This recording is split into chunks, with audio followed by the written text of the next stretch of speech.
अगर ये किताब नहीं पढ़ी तो एग्ज़ाम में पक्का फेल। जी हाँ, मैंने अभी जो बोला वो बिल्कुल सच है, क्योंकि आरपीएससी और जो भी राजस्थान के एग्ज़ाम हो रहे हैं उनके परीक्षा पैटर्न देखें तो जो परीक्षा पैटर्न को बदलते हुए देखें तो ये किताब बहुत इम्पोर्टेंट होने वाली है। और लैब असिस्टेंट का एग्ज़ाम जो है उनके लिए भी ये बहुत इम्पोर्टेंट होने वाली किताब है। तो आज इसका चैप्टर 1 राजस्थान का सामान्य परिचय हम देखने वाले हैं। बढ़ते हैं वीडियो में आगे बढ़ने से पहले अगर आप भी चैनल पर नए हैं तो चैनल को सब्सक्राइब कर लीजिए। सबसे पहले कौन सा चैप्टर है? 1 नंबर पर अध्याय 1 है, राजस्थान का इतिहास एक परिचय है। उसके बाद हम पढ़ेंगे राजस्थान के प्रमुख संत एवं लोक देवता। तीसरे नंबर पर है राजस्थान के उत्सव त्यौहार एवं मेले, जो राजस्थान जी के लैब असिस्टेंट के एग्ज़ाम में भी पूछे जाते हैं। राजस्थान के वस्त्र और आभूषण। उसके बाद अध्याय 5वां है राजस्थानी चित्रकला एवं लोक कलाएँ। अध्याय 6 स्थापत्य एवं शिल्प के विविध आयाम। 7वां अध्याय है राजस्थानी संगीत। 8वां अध्याय राजस्थान के लोक नृत्य और लोक नाट्य, राजस्थानी भाषा और साहित्य। 10वां है राजस्थान के प्रमुख पर्यटन स्थल। ये सब हम पढ़ेंगे। और 11वां राजस्थान के प्रमुख व्यक्तित्व। ये लगातार हम इस बुक से रीडिंग करेंगे तो आपको बिल्कुल समझ में आ जाएगा। तो शुरू करते हैं वीडियो। और ये है इसमें पूरे टॉपिक दे रखे राजस्थान का इतिहास एक परिचय, ये आज देखेंगे हम। संत संप्रदाय, लोक देवता, राजस्थान के उत्सव त्यौहार, वस्त्र आभूषण, लोक कलाएँ, विविध आयाम, लोक संगीत, लोक नाट्य, साहित्य, भाषा, पर्यटन स्थल, प्रमुख व्यक्तित्व, सब आगे हम देखने वाले। आज शुरू करते हैं राजस्थान का परिचय। अध्याय 1 पहला कौन सा? चैप्टर 1 है। तो आज शुरू करते हैं चैप्टर 1 को। 1949 ईस्वी से पूर्व राजस्थान नाम से किसी भौगोलिक इकाई का अस्तित्व नहीं था। ऐसा माना जाता है कि 1800 ईस्वी में सर्वप्रथम जॉर्ज थॉमस ने इस भूभाग के लिए राजपूताना शब्द का प्रयोग किया। कौन सा शब्द? राजपूताना शब्द का प्रयोग किया था। इसके बाद 1829 ईस्वी में annuls and antiquities of Rajasthan के लेखक कर्नल जेम्स टोड ने इस पुस्तक में इस प्रदेश का नाम रायथान या राजस्थान रखा। किसने? कर्नल जेम्स टोड ने। स्वतंत्रता के बाद जब इस प्रदेश की विभिन्न रियासतों का एकीकरण हुआ तो 30 मार्च 1949 को सर्वसम्मति से इसका नाम राजस्थान कर दिया। कब? 30 मार्च 1949 को राजस्थान नाम कर दिया गया। प्राचीन साहित्य और अभिलेखों के में वर्तमान राजस्थान के विभिन्न क्षेत्रों के विभिन्न नाम मिलते हैं। कुछ क्षेत्र इसकी उनकी भौगोलिक विशेषताओं के आधार पर और कुछ क्षेत्र वहां पर बसी जातियों के नामों से जाने जाते हैं। राजस्थान के क्षेत्रों में प्राचीनतम नामों से इनका उल्लेख ऋग्वेद, कौन से वेद? ऋग्वेद में भी आया है। मरु, धन्व, जांगल, मत्स्य, सूरसेन आदि है। मरु और धन्व दोनों का अर्थ एक ही है और इनका उपयोग जोधपुर संभाग के मरुस्थल के लिए किया जाता है। कौन से? जोधपुर संभाग में मरुस्थल के लिए है। जोधपुर पहले मरु फिर मरुवार कहलाता था। कालांतर में इसे मारवाड़ कहा जाता है। कालांतर में इसे मारवाड़ कहा जाने लगा। जांगल प्रदेश का शब्द का प्रयोग उस क्षेत्र के लिए किया गया है जहाँ समी यानी खेजड़ी, कौन सा? समी यानी खेजड़ी, कैर या पीलू आदि होते हो। बीकानेर और नागौर व आसपास का क्षेत्र जांगल देश कहलाता था। मत्स्य, जिसका उल्लेख महाभारत में एक राज्य के रूप में हुआ, वह जयपुर, अलवर और भरतपुर तक विस्तृत था। इसकी राजधानी विराटनगर थी। कौन सी? इसकी राजधानी विराटनगर थी। भरतपुर के मथुरा क्षेत्र से सटे हुए क्षेत्र धौलपुर और करौली के अधिकांश भाग सूरसेन राज्य में सम्मिलित थे। यह भी एक प्राचीन राज्य था। महाभारत में भी इसका उल्लेख मिलता है। अगली बात करें, ये दे रखा है राजस्थान का मैप है। बात करें भौगोलिक विशेषताओं के आधार पर नामित कुछ अन्य क्षेत्र निम्नलिखित में से माई नदी के पास का प्रतापगढ़ का भूभाग कांठल कहलाता है। माई नदी के पास का जो प्रतापनगर के पास प्रतापगढ़ का जो पास वाला जो क्षेत्र है वो कांठल नाम से जाना जाता है, क्योंकि यह क्षेत्र माई नदी के कांठे या किनारे पे, माई नदी के किनारे पर मतलब कांठे पर स्थित था और इसलिए इसे कांठल बोला जाता है। 56 गांव का समूह होने के कारण प्रतापगढ़ बांसवाड़ा के मध्य भूभाग को 56 का मैदान कहते हैं। यहाँ पर 56 गांवों का समूह था। किसका? 56 गांवों का समूह होने के कारण 56 का मैदान बोला जाता है इनको। और बात करें तो ये जो प्रदेश पूरा आपको दिखाई दे रहा है, ये जांगल प्रदेश कहलाया। बीकानेर चूरू वाला इलाका जो है, हनुमानगढ़ क्षेत्र का जो इलाका, वो जांगल प्रदेश कहलाया। और ये जो मांड प्रदेश है ऊपर जैसलमेर का हिस्सा, और ये मरु प्रदेश कहलाया जो अभी हाल फिलहाल बालोतरा बाड़मेर की स्थिति पर है, सीमा पर है। और ये जोधपुर का हिस्सा जो मारवाड़ कहलाया। और ये अडावती थर्ड, ये हो गया मेवाड़ क्षेत्र। इधर ये ऊपरमाला जो क्षेत्र पर्वत की तरह ऊपर उठा हुआ है उसे मरुआर देशहरी बोलते हैं। और ये हाड़ौती का पठार जो था, ये हाड़ौती का पठार यहाँ तक फैला हुआ है, तो जो ये राजस्थान में आता है ये हाड़ौती का पठार कहलाया। बस नीचे बागड़ है, माठ है, और ये मेवाड़ हो गया, और ये डूडार क्षेत्र हो गया, और ये मेवात क्षेत्र यहाँ पर हो गया। मेवाड़ यहाँ पर, मेवात यहाँ पर।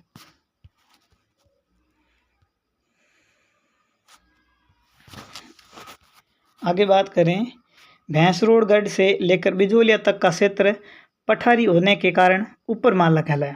अभी पठारी मैंने बोला पर्वत ऊपर उठा हुआ था, इसलिए क्या कहलाया? ऊपरमाला कहलाया। ये ऊपरमाला कहलाया नाम से जाना जाता है था। उदयपुर के आसपास का प्रदेश पहाड़ियों की अधिकता के कारण गिरवा कहलाता था। पहाड़ियाँ अधिक होने के कारण यहाँ का क्षेत्र को गिरवा बोलते थे। जैसलमेर का प्राचीन नाम मांड था। क्या? जैसलमेर का प्राचीन नाम मांड था। डूंगरपुर बांसवाड़ा क्षेत्र बागड़ कहलाता था। कोटा और बूंदी का प्रदेश हाड़ौती नाम से प्रसिद्ध था। सीकर, झुंझुनू व चूरू का क्षेत्र शेखावटी नाम से प्रसिद्ध था या जाना जाता था। और अब बात करते हैं इतिहास काल का विभाजन। अब से शुरू होगा असली बात जो है, सभ्यताएं कैसे बसी, क्या हुआ, और राजा महाराजा जो आगे शुरू होने जा रहे हैं। अब यहाँ से धुआंधार तरीके से एकदम राजस्थान इतिहास होगा इस बुक के हिसाब से। मोटे तौर पर मानव के संपूर्ण इतिहास को 3 कालों में विभक्त किया जाता है। 3 कालों में तो सबसे पहला काल है प्राक युग। कौन सा युग? प्राक युग। दूसरा है आद्य युग। तीसरा युग है ऐतिहासिक युग। प्राक युग इतिहास के उस समय या उस काल को कहा जाता है जिसके ज्ञान के लिए कोई लिखित साक्ष्य उपलब्ध नहीं है, अर्थात मानव लेखन कला से अपरिचित था। ये प्राक युग है। इस युग में कोई भी आपको लिखित साक्ष्य नहीं मिलता है। इस टाइम पर मानव लिखने से अपरिचित था। मानव को ये नहीं पता था कि कैसे लिखा जाता है या क्या लिखा जाता है। अब बात करते हैं दूसरे आद्य युग की। आद्य युग की संज्ञा इतिहास के उस काल को दी जाती है जिसके लिखित साक्ष्य तो उपलब्ध है किंतु या तो वो अस्पष्ट है अथवा उनकी लिपि को अभी पढ़ना संभव न हुआ हो। ऐतिहासिक युग उस काल के इतिहास को कहा है जिसके संबंध में स्पष्ट और सुपठित लिखित साक्ष्य उपलब्ध है। इन अर्थों में भारतीय इतिहास के कालक्रम को इस प्रकार से विभक्त कर सकते हैं कि प्राक युग, यह युग सृष्टि के आरंभ से हड़प्पा सभ्यता के पूर्व तक था। दूसरा जो है वो है आद्य युग। यह युग हड़प्पा सभ्यता के काल से 600 ईसा पूर्व तक रहा। तीसरा ऐतिहासिक युग है। यह युग 600 ईसा पूर्व से वर्तमान तक जारी है। यह अभी चल रहा है।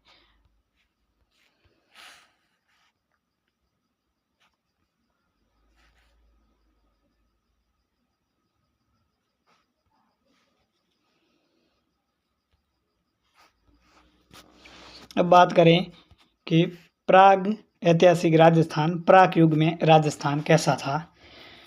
मानव सभ्यता का उदय नदी घाटियों में हुआ था, क्योंकि नदी घाटियों में जल की प्रचुरता के कारण यहाँ अपने आप उत्पन्न होने वाले कंदमूल, फल की प्रचुर मात्रा में उपलब्ध होते हैं।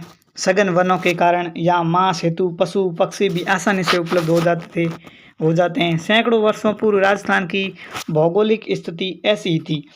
ये नदियों के किनारे जीवन यापन करते थे, नदी घाटियों के किनारे रहते थे, क्योंकि यहाँ पर इन्हें खाने पीने की वस्तुएं, जंगल वगैरह था, तो चीज़ें वो मिल जाती थी, मांस मछली ये सब मिल जाती थी।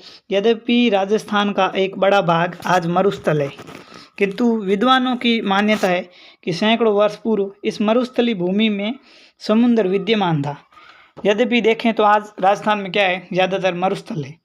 और विद्वानों की माने तो विद्वान बोलते हैं कि सैकड़ों वर्ष पूर्व मरुस्थली भूमि समुद्र विद्यमान था। मरुस्थली भूमि में समुद्र विद्यमान था। सरस्वती तथा अद्वैतवती नदियाँ इस समुद्र में आकर गिरती थी। यह स्थिति मानव जीवन के लिए सर्वथा उपयुक्त थी। यही कारण है कि ऐसी भौगोलिक स्थिति में राजस्थान को भी मानव सभ्यता के जन्म के प्राचीनतम भूभागों में से एक होने का गौरव प्राप्त हुआ। मानव सभ्यता के उद्भव के इस काल को पाषाण काल कहते हैं। इसे 3 भागों में बांटा गया है: पूर्व पाषाण काल, मध्य पाषाण काल तथा उत्तर पाषाण काल। उत्तर पाषाण काल सबसे पहले हम देखते हैं पूर्व पाषाण काल। कौन सा काल? पूर्व पाषाण काल। तो क्या है पूर्व पाषाण काल में? पूर्व पाषाण काल राजस्थान में मानव का उदय कब हुआ, यह निश्चित रूप से ज्ञात नहीं है, लेकिन यहाँ विभिन्न क्षेत्रों में हुए उत्खननों से प्राप्त विभिन्न प्रकार के पाषाण, विशेष रूप से क्वार्ट्जाइट पत्थर के अनेक उपकरण से ज्ञात होता है कि आज से लगभग 2 या 1.5 लाख वर्ष पूर्व राजस्थान में एक मानव संस्कृति विद्यमान थी। 1870 ईस्वी में C.A. हैकेट ने सर्वप्रथम जयपुर और इंद्रगढ़ से पत्थर से बनी पूर्व पाषाणकालीन हस्त कुठार खोज निकाली। कुछ समय पश्चात सैटनकार ने झालावाड़ से इसी युग के अनेक उपकरण खोज निकाले। इसके बाद वे योजनाबद्ध उत्खनन में भारतीय पुरातत्व और संग्रहालय विभाग, नई दिल्ली, डेक्कन कॉलेज पूना के वीरेंद्रनाथ मिश्र, राजस्थान पुरातत्व एवं संग्रहालय विभाग के R.C. अग्रवाल, डॉक्टर विजय कुमार, हरिश्चंद्र मिश्रा आदि विद्वानों ने राजस्थान की पूर्व पाषाणकालीन सभ्यता और संस्कृति के विभिन्न पक्षों को सामने लाने में सराहनीय योगदान दिया है। इसके प्रयत्नों से राजस्थान में अजमेर, अलवर, चित्तौड़, भीलवाड़ा, जयपुर, झालावाड़, जालोर, जोधपुर, पाली, टोंक आदि क्षेत्रों की प्रमुख नदियों, विशेष रूप से चंबल, बनास व उनकी सहायक नदियों के किनारे पूर्व पाषाणकालीन उपकरण प्राप्त हुए हैं। जालोर से इस युग के उपकरणों की खोज का श्रेय बी. आलचिन को है। स्पष्ट है कि उपयुक्त संपूर्ण भूभाग पूर्व पाषाणकालीन संस्कृति का प्रसार क्षेत्र था।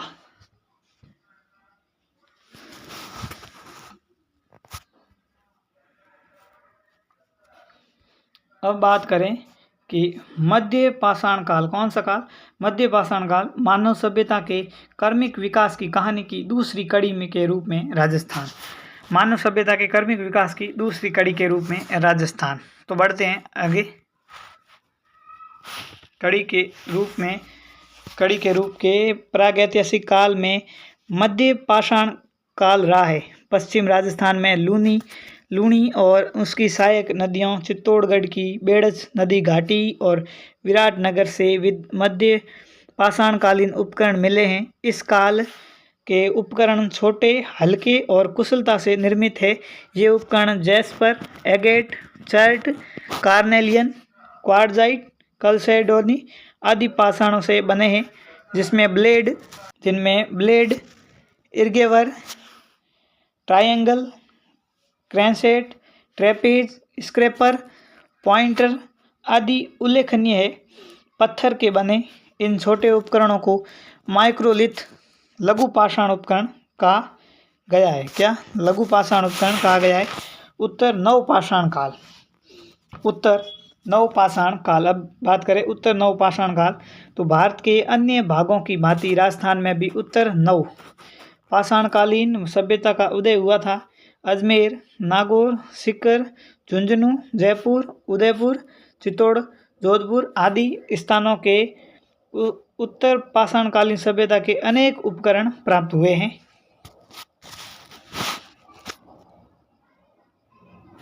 राजस्थान में धातु काल। अब बात करें राजस्थान के धातु काल की। अब हम बात करने वाले हैं राजस्थान के धातु काल की। किसकी? राजस्थान के धातु काल की। तो ताम्र पाषाण, ताम्र एवं ताम्र कांस्य काल। धातु काल के अंतर्गत राजस्थान के भी अनेक स्थानों से ताम्र पाषाण व ताम्र काल के अवशेष मिले, जो तत्कालीन युग में राजस्थान के मानव के सांस्कृतिक विकास पर पर्याप्त प्रकाश डालते हैं। राजस्थान की ताम्रकालीन संस्कृति के प्राचीन स्थलों में गणेश्वर शिखर, कालीबंगा, हनुमानगढ़, घिलुंड, राजसमंद, आहड़ व झाडोल, उदयपुर, पिंड पाडलिया, चित्तौड़गढ़, कुराड़ा नागौर में, साबणिया व पुंगल बीकानेर, नंदलालपुरा, किराड़ोत व छीतवाड़ी जयपुर, एलना जालोर, बूढ़ा पुष्कर अजमेर, कोल माहौली, सवाई माधोपुर, मला उदयपुर, मला भरतपुर आदि विशेष रूप से उल्लेखनीय है। ये राजस्थान के धातु काल के खोज हुई उनके बारे में। अब बात करते हैं लोह काल की। कौन से काल? धातु काल में भी सबसे पहला लोह काल। बात करने लोह काल की। कौन सा काल? लोह काल। ताम्र और कांस्य काल के पश्चात लोहे का ज्ञान और इसका प्रयोग मानव इतिहास की युगांतकारी घटना थी। इससे कृषि उपकरणों तथा हथियारों की गुणवत्ता को बढ़ाकर सारे परिदृश्य को ही बदल दिया। राजस्थान में नौ, भरतपुर, जोधपुरा जयपुर, सोनारी झुंझुनू, रेड टोंक आदि स्थानों से लोह संस्कृति के समय के अनेक हथियार और उपकरण मिले हैं। नौ से प्राप्त लोहे के अवशेष भारत में लोह युगीन के आरंभ होने की सीमा रेखा निर्धारित करने के महत्वपूर्ण स्रोत है।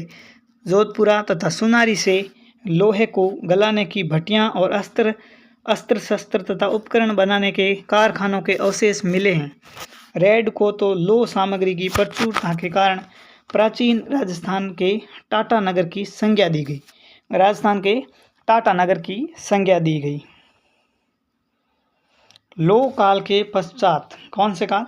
लोह काल के पश्चात भारत के अन्य भागों की भांति राजस्थान में भी सलेटी रंग की चित्रित मृदभांड संस्कृति का उदय हुआ। इस संस्कृति के अवशेष विराटनगर व जोधपुरा जयपुर, सोनारी नौ आदि स्थानों से मिले हैं। इस संस्कृति का उदय लगभग 600 ईसा पूर्व में हुआ था। इसके पश्चात भारतीय इतिहास के राजस्थान के इतिहास का भी ऐतिहासिक युग आरंभ हो जाता है। अब हम शुरू करने वाले हैं राजस्थान की सभ्यताएं। कौन? राजस्थान की सभ्यताएं। अब शुरू हम करने वाले हैं राजस्थान की प्राचीन सभ्यताएं। तो शुरू करते हैं राजस्थान की प्राचीन सभ्यताएं। कौन सा? अब बात करने वाले हम सभ्यताओं की।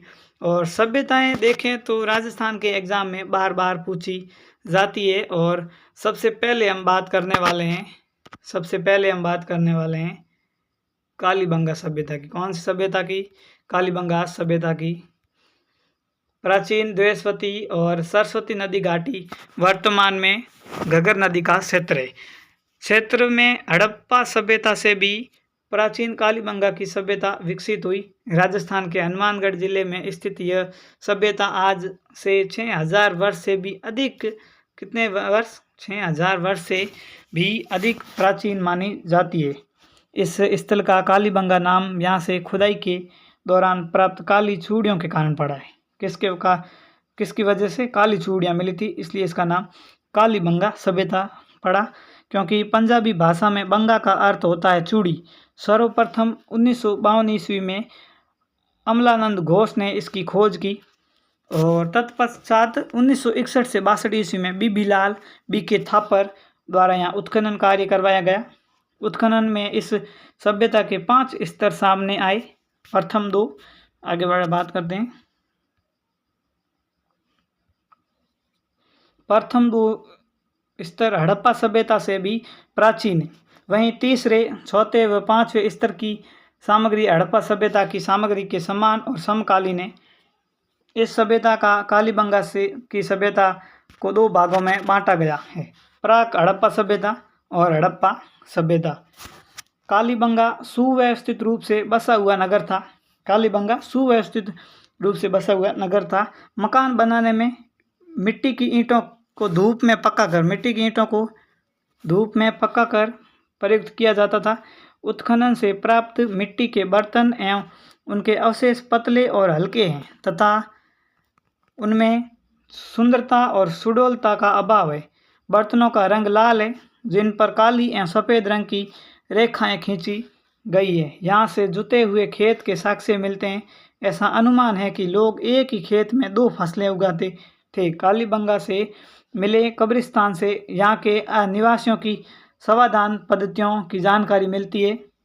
साथ ही एक बच्चे के कंकाल की खोपड़ी में 6 छिद्र मिले हैं जिसे मस्तिष्क शोथ बीमारी के इलाज का प्रमाण माना जाता है। यहाँ से प्राप्त खिलौना, बैलगाड़ी, हवन कुंड, लकड़ी की नाली व बेलनाकार मुहर का हड़प्पा सभ्यता में अपना विशिष्ट स्थान है। अगर ये किताब आप पढ़ रहे हैं और अगर आपको लगता है कि इस किताब से भी कुछ बार जा सकता है तो ज़्यादा कुछ नहीं करना है, आप किसी के भी मार्केट से कोई भी ये गाइड खरीद सकते हैं। इसके अलावा बाकी ज़्यादा नहीं खरीदनी है, ज़्यादा अलग अलग नहीं लेनी है बार बार।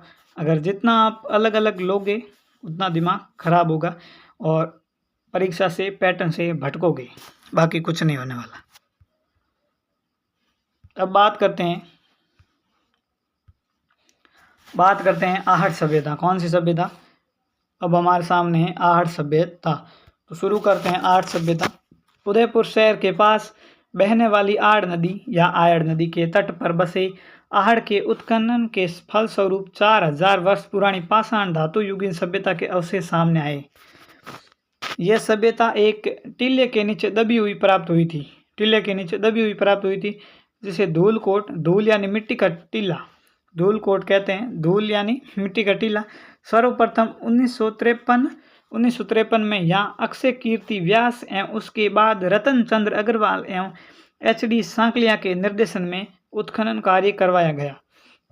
इस सभ्यता के लोग मकान बनाने में धूप में सुखाई ईंटों एवं पत्थरों का प्रयोग करते थे। आहड़ के लोग अपने मृतकों को गहनों व आभूषणों के साथ दफनाते थे, जो इनके मृत्यु के बाद भी जीवन की अवधारणा का समर्थक होने का प्रमाण है। उत्खनन में मिट्टी के बर्तन सर्वाधिक मिले हैं इसके उत्खनन में, जो आहड़ को लाल काले मिट्टी के बर्तन, काली बर्तन वाली संस्कृति का प्रमुख केंद्र सिद्ध करते हैं। आहड़ का दूसरा नाम ताम्रवती नगरी भी मिलता है, जो यहाँ तांबे के औजारों एवं उपकरणों के अत्यधिक प्रयोग के कारण रखा गया होगा। उत्खनन से प्राप्त ठप्पों से यहाँ रंगाई छपाई व्यवसाय के उत्खनन का कार्य अनुमान भी लगाया जाता है, उत्खनन होने का अनुमान भी लगाया जाता है। अगली सभ्यता पढ़ने की तरफ बढ़ते हैं, घिलोंड सभ्यता। अगली सभ्यता हमारे सामने है घिलोंड सभ्यता। कौन सी? अगली सभ्यता घिलोंड सभ्यता। राजसमंद जिले में स्थित घिलोंड कस्बे में बनास नदी के तट पर 2 टीलों के उत्खनन के फलस्वरूप आहड़ संस्कृति से जुड़ी यह सभ्यता प्रकाश में आई, जिसे बनास संस्कृति के नाम से भी पुकारा जाता है। तो घिलोंड सभ्यता को किस नाम से पुकारा जाता है, ये इम्पोर्टेंट टॉपिक है। संस्कृति कौन सी? बनास संस्कृति के नाम से पुकारा जाता है। 1957-58 में बीबी लाल के निर्देशन में यहाँ उत्खनन किया गया। किसके निर्देशन में? उत्खनन किसने करवाया था? बीबी लाल के निर्देशन में। तत्पश्चात 1998 से 2003 ईस्वी के मध्य पूना के डॉक्टर VS सिंधे। कौन? Doctor VS Shinde. कहाँ के? पूना के डॉक्टर VS सिंधे एवं पेंसिल्वेनिया विश्वविद्यालय अमेरिका के प्रोफेसर ग्रेगरी पोसल के निर्देशन में। कौन? पेंसिल्वेनिया विश्वविद्यालय के पेंसिल्वेनिया कहाँ पर है? ये विश्वविद्यालय अमेरिका में, और इसके प्रोफेसर कौन है? ग्रेगरी पोसल के निर्देशन में यहाँ उत्खनन किया गया। उत्खनन से ताम्रयुगीन सभ्यता के अवशेष मिले, जिसका समय 1900 से 1700 ईसा पूर्व निर्धारित किया गया है। इतना निर्धारित किया गया है। गिलूंड से 5 प्रकार के मिट्टी के बर्तन मिले। कितने प्रकार के? गिलूंड से 5 प्रकार के मिट्टी के बर्तन निकले। सादे, काले, पॉलिशदार, भूरे, लाल और काले, ये 5 तरह के बर्तन निकले हैं। याद रखना। चित्रित मर्द भांड भी निकले, काले छिद्रित मर्द भांड। उत्खनन में मिट्टी के खिलौने, पत्थर की गोलियां एवं हाथी दांत की चूड़ियों के अवशेष मिले हैं। तो इसमें पत्थर की गोलियां मिली है बच्चों के लिए, उत्खनन में मिट्टी के खिलौने मिले हैं, हाथी दांत की चूड़ियां मिली हैं यहाँ पर, और आड़ में पक्की ईंटों या आग में पकाई हुई ईंटें का उपयोग नहीं हुआ है, जबकि गिलुंड में इनका प्रचुर उपयोग होता था। आड़ सभ्यता में पक्की ईंटों का उपयोग नहीं हुआ है, जबकि इस सभ्यता गिलुंड सभ्यता में बहुत प्रचुर मात्रा में उपयोग होता है। अगली सभ्यता है हमारे सामने बागोर सभ्यता। कौन सी सभ्यता? बागोर सभ्यता। बात करने वाले हैं बागोर सभ्यता की। बागोर सभ्यता भीलवाड़ा जिले में स्थित बागोर में कोठारी नदी तट पर डॉक्टर V.N. मिश्र के निर्देशन में 1967 से 1970 ईस्वी तक उत्खनन कार्य किया गया। उत्खनन के दौरान यहाँ प्राग ऐतिहासिक काल की सभ्यता के अवशेष प्राप्त हुए हैं, जो 4 से 5000 ईसा पूर्व के माने जाते हैं। यहाँ से बड़ी संख्या में लघु पाषाण उपकरण मिले हैं, जो इस सभ्यता के निवासियों के आखेटक होने के प्रमाण करते हैं। बागोर से तांबे के उपकरण प्राप्त हुए हैं, जिनमें छेद वाली सुई सबसे महत्वपूर्ण है। कौन सी महत्वपूर्ण है? छेद वाली सुई सबसे महत्वपूर्ण है। यहाँ से कृषि एवं पशुपालन के प्राचीनतम साक्ष्य प्राप्त हुए हैं। बागोर मध्य पाषाण कालीन सभ्यता का स्थल है और लघु पाषाण उपकरण का प्रमुख केंद्र था। लघु पाषाण उपकरण का प्रमुख केंद्र था। बात करते हैं अगली हम गणेश्वर सभ्यता की। अब हम बात करने वाले हैं किसकी? गणेश्वर सभ्यता की। बात करें गणेश्वर सभ्यता की। गणेश्वर नीम का थाना सीकर कांतली नदी के उद्गम पर स्थित ताम्रयुगीन संस्कृति का महत्वपूर्ण स्थल है। रतनचंद्र अग्रवाल के निर्देशन में हुए उत्खनन से यहाँ 2800 ईसा पूर्व की सभ्यता के अवशेष मिले हैं। गणेश्वर से अत्यधिक मात्रा में तांबे की आयुध व उपकरण मिले हैं, जो इसे ताम्रयुगीन सभ्यताओं में प्राचीनतम सिद्ध करती है। कि अगर बात करें तो यहाँ पर जो ज़्यादातर उपकरण बर्तन बने हुए थे मिले हैं, वो सब तांबे से मिले हुए हैं। तांबे से यहाँ से प्राप्त तांबे के उपकरणों व पात्रों में 99% तांबा है, जो इस क्षेत्र में तांबे की प्रचुर प्राप्ति का प्रमाण है। यहाँ से मिट्टी के बर्तन प्राप्त हुए हैं, उन्हें कृपसवाणी मर्द भांड कहते हैं। यह बर्तन काले व नीले रंग से सजाए हुए हैं। इन्हें बर्तनों को कौन से रंग से सजाया है? काले व नीले रंग से। गणेश्वर भारत की ताम्रयुगीन सभ्यताओं की जननी मानी जाती है। यहाँ से तांबा हड़प्पा व मोहनजोदड़ो को भी भेजा जाता था। यहाँ से तांबा हड़प्पा व मोहनजोदड़ो को भी भेजा जाता था। ये हमने जो महत्वपूर्ण सभ्यताएं थी वो हमने देखी। अब बात करने वाले हैं अन्य सभ्यताओं की। किसकी? अन्य सभ्यताओं की हम बात करने वाले हैं। अब हम बात करेंगे अन्य सभ्यताओं की। किसकी? अन्य सभ्यताओं की बात करने वाले हैं हम। अब हम बात करेंगे अन्य सभ्यताओं की। किसकी? अन्य सभ्यताओं की। तो शुरू करते हैं। अन्य सभ्यताओं में से पहली कौन सी है?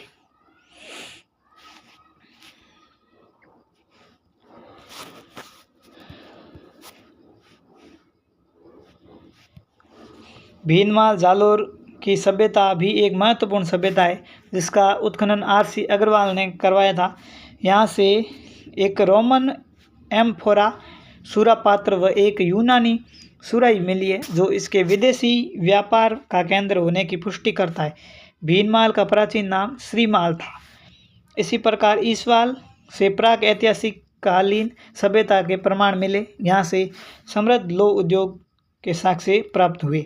प्राचीन मत्स्य जनपद में स्थित बैराट की बोजक पहाड़ी, भीम की डूंगरी व महादेव जी की डूंगरी से हड़प्पा सभ्यता व मौर्य कालीन के अवशेष प्राप्त हुए। दयाराम साहनी, नील रतन बनर्जी, कैलाश नाथ दीक्षित जैसे विद्वान इसके उत्खनन से जुड़े हुए थे। बैराट से एक गोल मंदिर व अशोक के स्तंभ के अवशेष प्राप्त हुए हैं। गोल मंदिर व अशोक के स्तंभ के अवशेष प्राप्त हुए। बैराट के समीप अशोक का बाबरू अभिलेख प्राप्त हुआ है, जो अशोक के बौद्ध धर्म का अनुयायी होने का पुख्ता प्रमाण माना जाता है।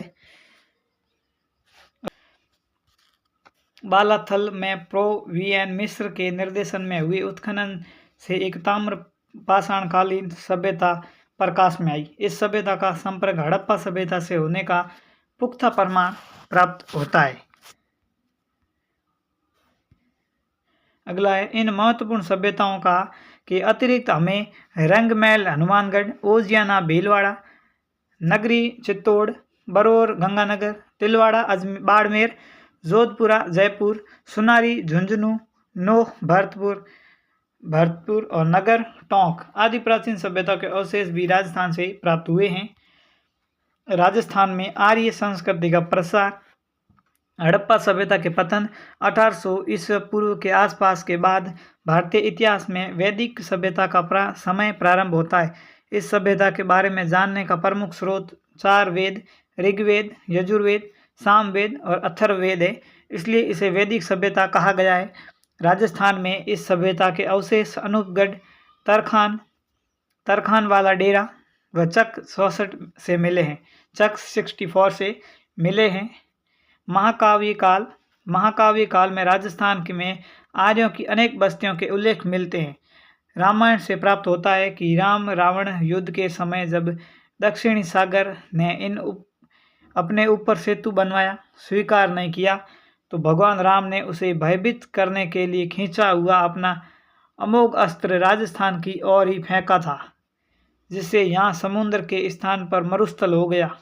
यद्यपि आज वैज्ञानिक युग में इस कथा को स्वीकार नहीं किया जा सकता, किंतु रामायण के रचयिता राजस्थान के भूभाग से परिचित थे, यह तो प्रमाणित हो ही जाता है। ये तो प्रमाणित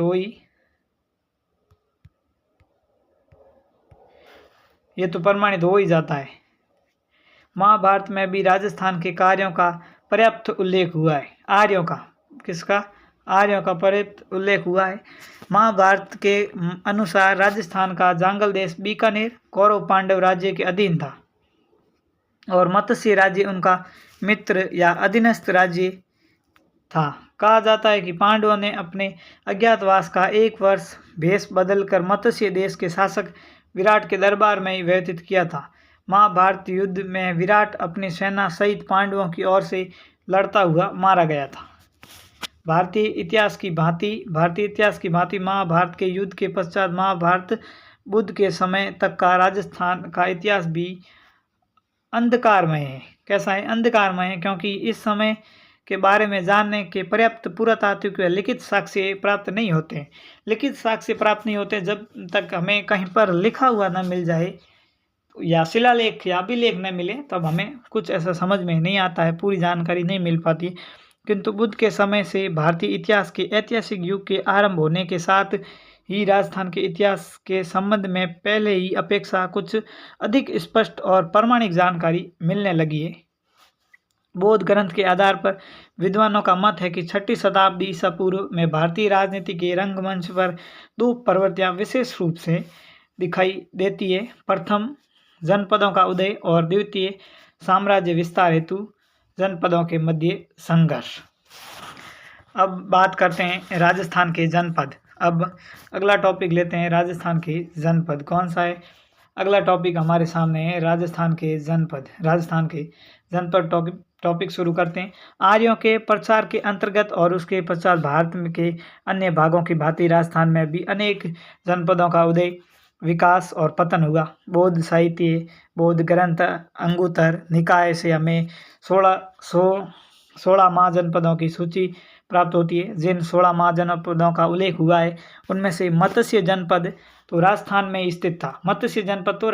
स्थित था और राजस्थान के अनेक भाग कुरु, सूरसेन और अवंती महाजनपदों के अंतर्गत थे। इसके अतिरिक्त चित्तौड़ के आसपास का क्षेत्र सिवी जनपद कहलाता था।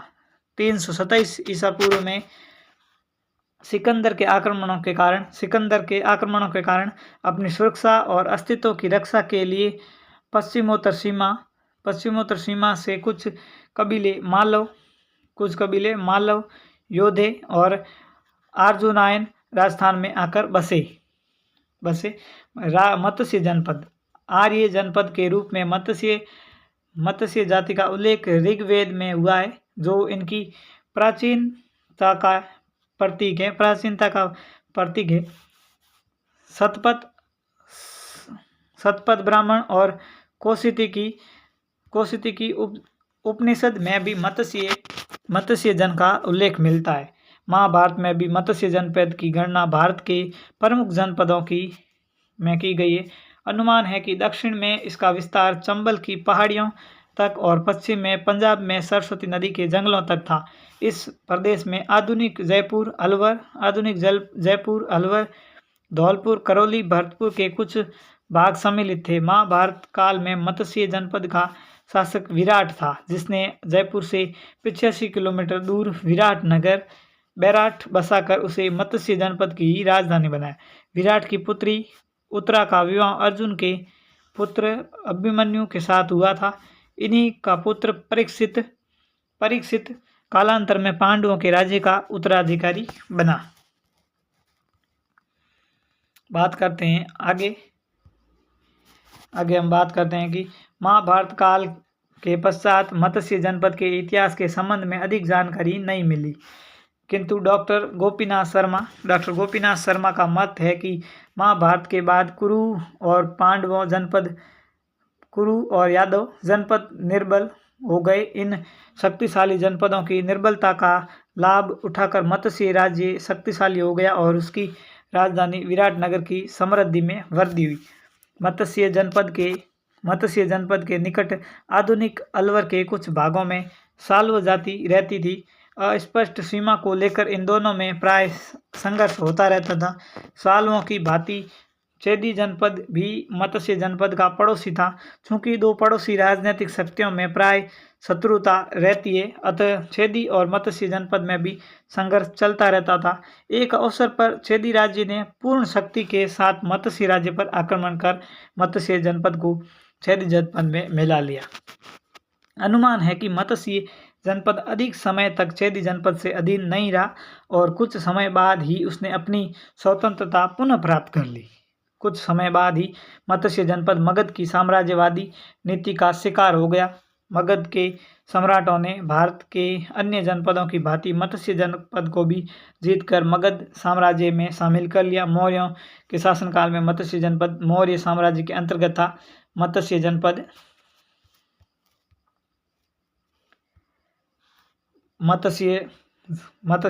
की राजधानी बैराटनगर से प्राप्त अशोक का शिलालेख और अन्य मौर्य युगीन अवशेष इस तथ्य की पुष्टि करते हैं। और आज हमने ये पढ़ा जनपद और सभ्यताएं। कौन के जनपद पढ़ लिए हमने पहले, अब जनपद पढ़े, उससे पहले हमने सभ्यताएं पढ़ ली। कौन सी सभ्यताएं हमने पढ़ ली। तो हम अब राजपूतों की उत्पत्ति, किसकी अब है राजपूतों की उत्पत्ति। तो राजपूतों की जो उत्पत्ति वाला टॉपिक है वो हम कल पढ़ेंगे। कल पढ़ेंगे इसी टाइम, कल आएगी क्लास। और अभी आपको ये क्लास कैसी लगी, अगर आपको कुछ इस किताब से समझ में आया हो, लगा हो कि राजस्थान से कुछ पूछा जा सकता है इसमें, तो कमेंट ज़रूर करें। अगर इस क्लास का PDF आपको चाहिए या इस बुक का PDF चाहिए जो हमने पढ़ा, तो वो आपको हमारे इसी चैनल के नाम से टेलीग्राम चैनल है ऑनलाइन सवेरा क्लासेस, तो वहाँ पर आपको मिल जाएगा। मिलते हैं नेक्स्ट वीडियो में, तब तक के लिए पढ़ते रहिए, बढ़ते रहिए। जय हिंद, जय राजस्थान।